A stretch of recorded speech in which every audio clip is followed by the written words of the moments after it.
سلام، به یه ویدیو دیگه با من خوش اومدید. توی این ویدیو قراره در مورد انواع کلاهبرداری‌ها صحبت کنیم و در آخر بگم چرا اینقدر توی ترکیه کلاهبرداری زیاده. در واقع کلاهبرداری شده عضو جدا نشدنی ترکیه، یعنی تا اسم ترکیه میاد پشتش اسم کلاهبرداری هم میاد.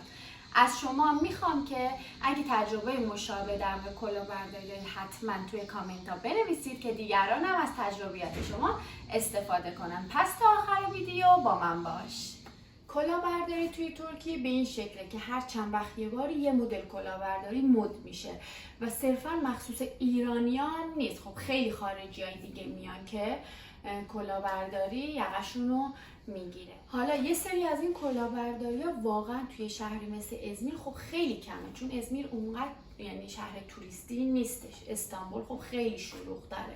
اول نوع کلاهبرداری که بخوام بهتون بگم که اینجا خیلی معروفه، کلاهبرداری سیستم کفاشه که چیکار میکنن؟ اینایی که کفشو باکس میزنن تو جای شلوغ، مثلا مثل خیابون استانبول.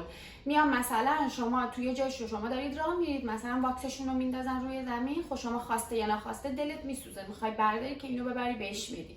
بعد اینکه این واکس رو که برمیداری ببری بهش بدی، میگه حالا کلی التماس و خواهش میکنه که چون این لطف کردی محبت کردی بذار من حتما کفشتو واکس بزنم و اینا. خب حالا شما میخوای دلشو نشکنی، میگه که واکس بزنم و اینا.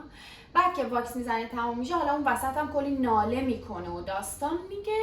به محض یه کارش تموم شد ازت درخواست پول میکنه و نه حالت عادی، به حالت خیلی سر و صدا و بد و اصلا یه صورت خیلی بدی داره که حالا این وسط ممکنه شما زبان بلد نباشی، ندونی، اصلا شوکه بشی، هول بشی که فقط بخوای یه پولی به این بدی که این سر و صداش بخواب و بری مثلا به بقیه گردشت برسی. انقدر این زیاد شده بود، میگن که این فقط واسه خارجی‌ها نبود، تو خود ترک‌ها هم گریبانگیر این قضیه شده بودن که اصلا توی تلویزیون اعلام کردن که همچین چیزی هست. یا مثلا اینایی که گل بهت میدن، مثلا آویزونت میشن که بهت گل بفروشن، انقدر سر و صدا میکنن و داد و هوار، به اصطلاح اینجا بهش میگن کولیا، داد و هوار میکنن و اینا که ممکنه یهو مثلا یه پول زیادی ازت بخوان یا بگیرن و چون شما خارجین و انتظار مثلا یه جوری شوک میشین دیگه، خب اینو کلا سرتون بره و مثلا حالا بخواید پول بدید. پس حواستون باشه، یعنی اصلا سمت اینجور آدما نرید و اصلا دلتون نسوزه. دومین نوع کلاهبرداری که توریستایی که میان ترکیه و حواسشون جمع باشه، هزینه‌ای که بابت بلیت تور و هتل میخوان پرداخت کنن. شما چون یه مقدار هزینه گذاشتی که بیای اینجا، مثلا فرض کن $1000 گذاشتی بیا اینجا تفریح کنیم، خرج کنی، خب مثلا طرف بهت میگه نفری $50. $50 شاید برای شما منطقی باشه چون اومدی این پولو هزینه کنی، ولی شاید قیمت اون بلیت 100 لیره هم نباشه. پس بهتره قبل از اینکه بخواید جایی برید، یعنی حالا جزیره‌ای برید، توری برید، قبلش یه تحقیق بکنید، قیمت اون رو درارید، شاید خیلی راحت با وسیله عمومی خودتون بتونید برید. یعنی مثلا چه یه سری جزیره ها میبرن که شما خودتون میتونید برید، بلیت کشتی رو بخرید، قیمتش هم مشخصه، سرراستریه، نمیتونن اضافه از شما پول بگیرن، بلیت بگیرید و خودتون برید اون جزیره و پول الکی ندید به کسایی که میخوان تور رو به شما بفروشن. سومین نوع کلاهبرداری که شما باید به عنوان توریست خیلی حواستون باشه وقتی سفر میکنید به اینجا، ممکنه شما دارید توی جای شلوغ میرید، مثلا خیابون استقلال استانبول که یه عالمه آدم هستن که شما به شما بارای مختلف و رستوران مختلف پیشنهاد میدن. ممکنه شما برید توی مثلا یه دونه بار بشینید، بعد اونورم مثلا یه دختر بیاد کنارتون بشینه، دورتون جمع بشه، از شما یه درخواست نوشیدنی بکنه، بعد یهو به خودتون میان که یه میزی چیده شده که شما اوردر ندادید، بعد یهو مثلا میرید دستشویی میاد میبینید که مثلا هیچ کس نیست. مثلا اینی که میگم اتفاق افتاده، خیلی با حواستون جمع باشه، به بزرگ و کوچیک هم نیست. زمانی که شما در معرض اون کلاهبرداری قرار میگیرید اصلا نمیفهمید چی میشه. خب میرید مثلا میرید دستشویی میبینید که آقا هیچ آثاری از اون آدمی که مثلا اومده گفته بیا ببرمت مثلا این بار خیلی خوبه فلان اینا، یا اون دختری که اومده کنار نشسته نیست. بعد چون اینا با صاحب کلاب هم، صاحب حالا اون رستوران هم اومدن مثلا هماهنگ شدن. اونم مثلا میاد فرض کن شما مثلا 1000 لیره اونجا مثلا نوشیدنی گرفتی، 3000 لیره از شما درخواست ما، یه پول زیادی. بعد مثلا اینجوری هم نیست که شما بگی نظیر بارش نمیرم به پلیس زنگ بزن و اینا، میگه اوکی به پلیس هم زنگ میزن. از کجا معلومونی که داره میاد واقعا پلیس باشه یا اونم مثلا قبول کنه؟ اونم مثلا اونا همه ساختگیه و شما بخوای نخوای مجبور میشی که اون پولو پرداخت کنید.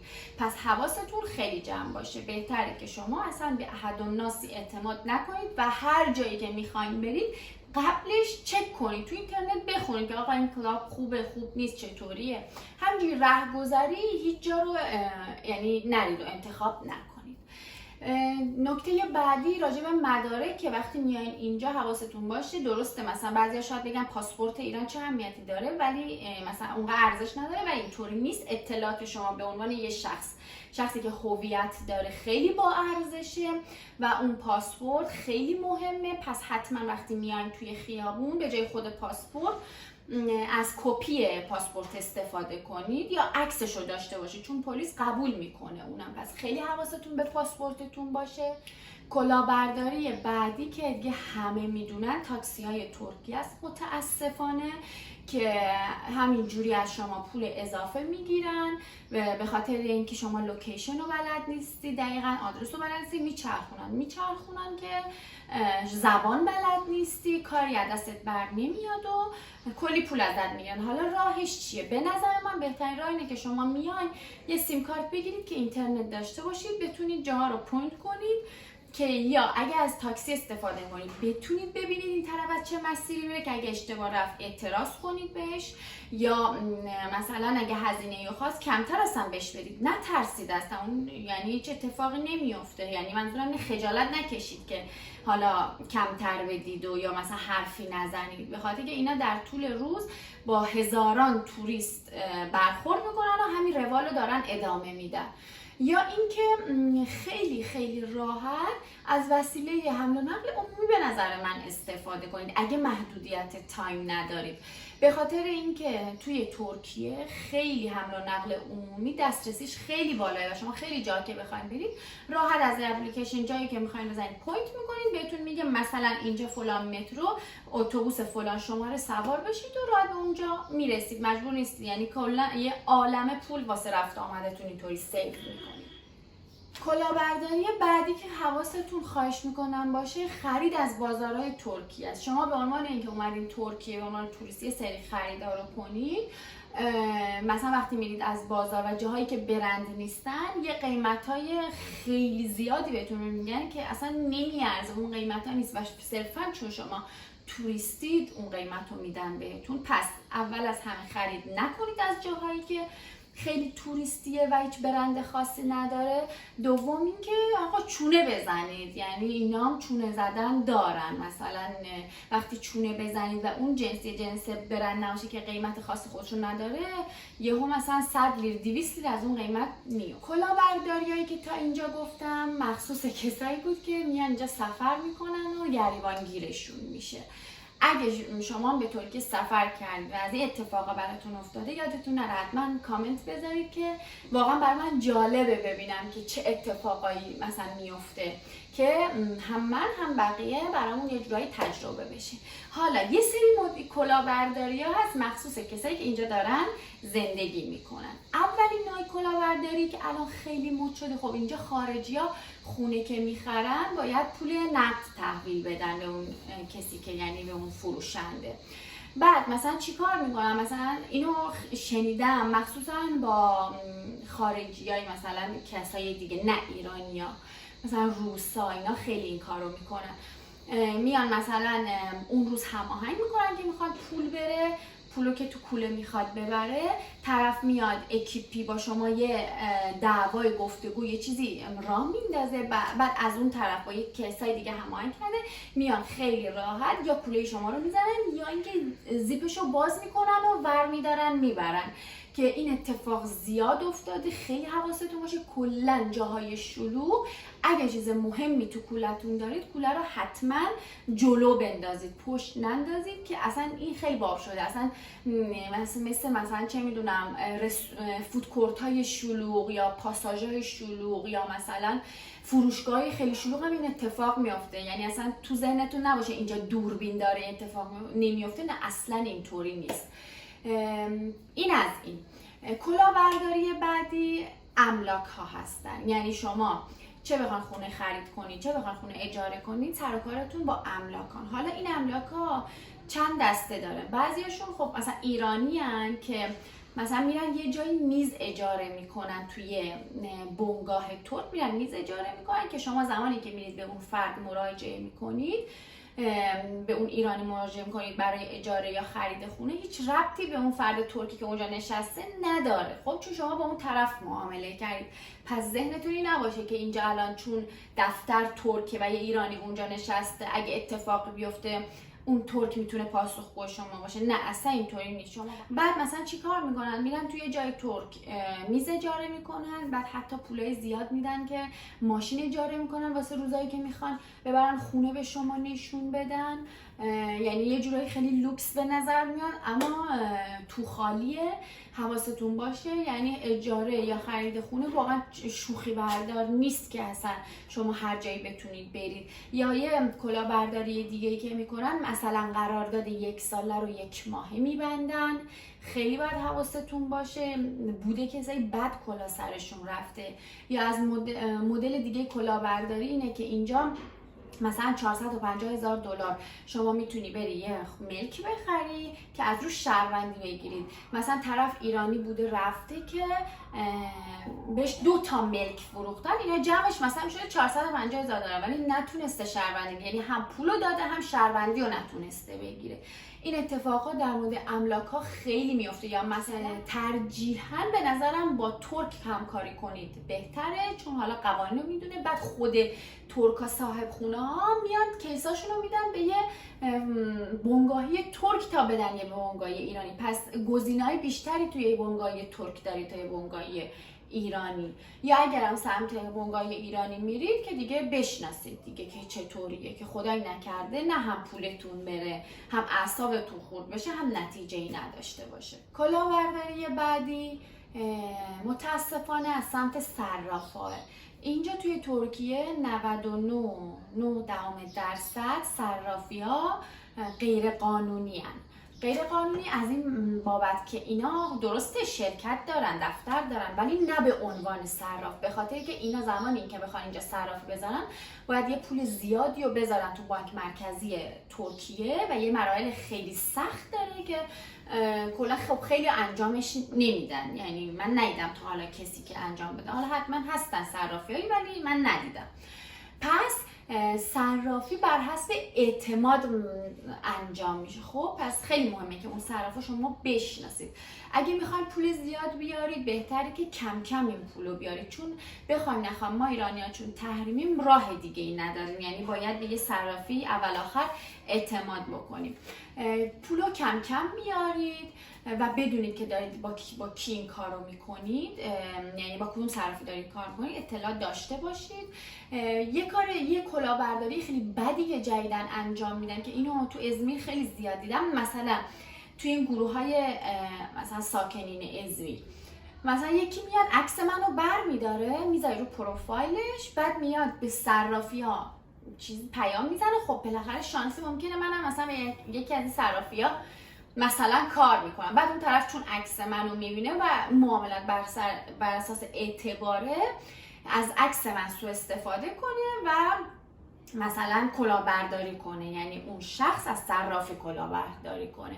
یعنی خیلی راحت اطلاعات شما رو برمیدارن پیام میدن، یا مثلا ما میخوایم پول جابجا کنیم صرافی به ما معرفی کن. یعنی اینو خیلی زیاد دیدم تو گروهای می‌نویسن که فلانی با فلان شماره داره با عکس من پیام میده، لطفاً حواستون باشه این کلاهبرداری. یا فلانی با این شماره داره با این اطلاعات من مثلا میگم فیش میفرسته، حواستون باشه این کلاهبرداریه.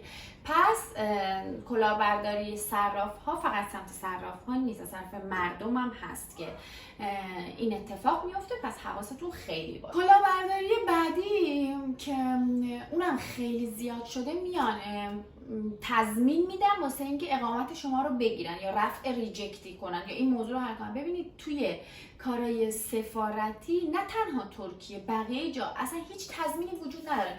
اصلا مگه کسی که میخواد کار غیر قانونی کنه مگه میتونه تضمینی به شما بده؟ مثلا میاد میگه من تضمین میدم، مثلا چه میدونم تو با توریستی رد شدی دانشجویی به اقامت بگیری. اصلا به هیچ عنوان به اینا اعتماد نکنید. درسته اینجا دائم قانوناش عوض میشه، ولی هر چیزی یه راهی داره، یه قانون داره. لطفا نرید پولاتون رو بابت این کارای اینطوری بریزید جوب آب، واقعا جوب آب ریختنه. یا اینکه مثلا سایت های کاریابی، ببینید سیستم کاریابی تو ترکیه کاملا متفاوته. اینجوری نیست که یه شرکت بتونه برای شما مثلا بیاد بگه که من میتونم برای شما کار پیدا کنم و هم کار پیدا کنم هم اجازه کار بگیرم. اصلا اینطوری نیست. کاریابی یه سیستم، یعنی اجازه کار یه کار پیچیده‌ایه که حتی شغل ها هم مدل اجازه کار گرفتنشون متفاوته. پس شرکت های کاریابی هیچ کاری جز کلاهبرداری نمیتونن بکنن. یا اینکه مثلا پول از شما میگیرن واسه ثبت نام دانشگاه. من نمیگم که مثلا این کار بدیه که شما برید پول بدید یکی دانشگاه ثبت نامتون کنه ها، نه این کار بدی نیست. ولی اینکه شما پول غیر منطقی بدید به اون فرد، کاری که شما میتونید خودتون انجام بدید. یه 4 تا سوال بپرسید. حالا شما میگید زبان بلد نیستید، اوکی، حداقل بگردید یکی پیدا کنید که بدونید مثلا این داره یه پول معقولی از شما میگیره که این کار برای شما انجام بده. پس لطفاً مواظب کسایی که میان به شما میگن که ما میتونیم اقامتتون رو درست کنیم تضمینی، ما میتونیم کاریابی کار اجازه کار براتون بگیریم، ما میتونیم فلان دانشگاه فلان کارو کنیم، چه میدونم فلان صندلی دانشگاه بشه مال شما. خیلی حواستون به اینا باشه. همه اینا باعث میشه که به خودتون میاد میبینید چند هزار دلار از دست دادید توی کشور غریب. خب کلاهبرداری آخر که میخوام راجبش بهتون بگم پلیسای فیکه. یه تایمی انقدر پلیسای فیک زیاد شد، یعنی بعد از اینکه سر خیلی ها کلا رفت، البته ناگفته نه این اتفاق واسه خود ما هم افتاد که بعد هر وقت روحیه‌شو داشتم میام براتون یه بار ویدیو میذارم تعریف میکنم چه اتفاقی افتاد. ببینید اینجوری نیست که فقط بیان به شما زنگ بزنن که بگن اینطوری اونطوری، قشنگ برنامه ریزی میکنن. یعنی مثلا 1 ماه شده مثل یه پروژه برمیدارن رو اون طرف، کامل آمار میگیرن، تمام دونه دونه اطلاعات شما، اصلا یه چیزایی که شما باور نمیکنید به شما میگن که از شما به روش‌های مختلف، حالا هر کی یه جوری طبق اطلاعاتی که جذب کردن یعنی به دست آوردن از شما کلاهبرداری میکنن. حالا این وسط بعضیا مثلا ممکنه اون طرف غیر قانونی توی ترکیه باشه، واقعا بترسه اون لحظه و حس کنه که این داره واقعا اون شخص یه کاری کرده باشه که فکر کنه که واقعا این طرفی که زنگ زده واقعی باشه. انقدر این کلاهبرداری زیاد شد که واقعا فقط واسه خارجی نبود. من خودم چند تا ترک دیدم که این اتفاق براشون افتاده بود که دیگه اومدن SMS دادن، هی اطلاع رسانی کردن که حواستون باشه. فکر هنوزم ادامه داره ها، یعنی اصلا چیزی نیست که جمع شده باشه. هنوزم پلیسای فیک زنگ میزنن، حتی تا دم خونه هم میان، انقدر با جزئیات و اتفاقای بدی میفته. حالا چرا توی ترکیه انقدر کلاهبرداری زیاده؟ ببینید پلیس ترکیه به کلاهبرداریایی که یعنی مربوط به خارجی ها باشه زیاد وقت نمیذاره. چرا؟ به خاطر اینکه انقدر خودشون پرونده‌های مختلف دارن که نمیاد وقت واسه یه خارجی بدن. مخصوصا حالا اگه دو طرف قضیه 2 تا خارجی باشن، حالا باز اگه یه طرف قضیه یه ترک باشه یه خارجی باشه باز شاید مثلا یه کارایی بشه کرد، ولی اگه 2 تا خارجی باشن اصلا امکان نداره. یه دلیلش هم اینه که خود مردم کارهای غیر قانونی انجام میدن، مثلا تمایل دارن برن مثلا چه میدونم پول بدن طرف به قول خودشون تضمینی براشون چیز کنه، مثلا اجازه کار بگیره. خب یعنی وقتی اون طرف داره مثلا من دارم بابت یه کار غیر قانونی هزینه میکنم، بعد اون کلامو ور میاره، من کجا میتونم برم بگم؟ خب جفتمون داریم یه کار غیر قانونی میکنیم. پس این کلاهبرداری قطعا استاپ نمیشه، ادامه داره. یعنی دلیلش اینه که ما آدمایی که میایم اینجا خودمون یه جورایی در معرض کلاهبرداری قرار میدیم. حالا کاری ندارم با کسایی که وجدان ندارن چجوری دارن پول سر سفرهشون میبرن و هزار داستان دیگه، کاری به اون ندارم. و من ندیدم کسی که توی ترکیه باشه یا اومده باشه، یعنی در رفت آمد باشه ولی کلاهبرداری یعنی کلاهشو بر نداشته باشن. واسه همه اتفاق افتاده. ولی اینم مهمه که ما خودمونم یه ذره مثلا حواسمون جمع باشه، تحقیق کنیم، پرسجو کنیم، راحت اعتماد نکنیم، چون واسه خود ما هم چند بار این اتفاق افتاده. شما هم اگه تجربه مشابه دارید حتما کامنت بذارید. مرسی که تا آخر ویدیو بودید. ویدیو رو بیش از این طولانی نمی کنم. سوالی، انتقادی، پیشنهادی بود برام بنویسید. تا ویدیوی بعد، خدا نگهدار و شاد باشید.